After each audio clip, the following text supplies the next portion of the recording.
பணம் உங்களை தேடி வரணுமா?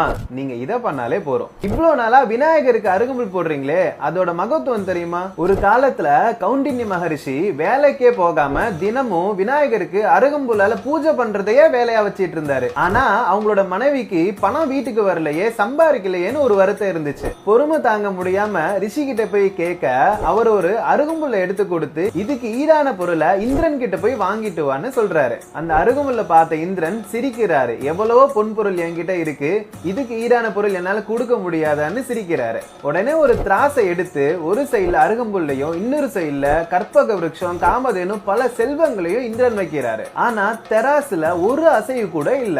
சந்தேகத்துல குபேரனை கூப்பிடுறாரு இந்திரன். குபேரனுடைய எல்லா செல்வங்களையும் வச்சும் போதாததுக்கு இந்திரனோட கிரீடத்தை எடுத்து கூட வைக்கிறாங்க, ஒரு அசைவு கூட இல்ல. இந்திரன் யோசிச்சு முப்பெருந்தேவர்களான பிரம்மா, விஷ்ணு, சிவன் 3 பேரையுமே அந்த தெராசுல நிக்க வைக்கிறாரு.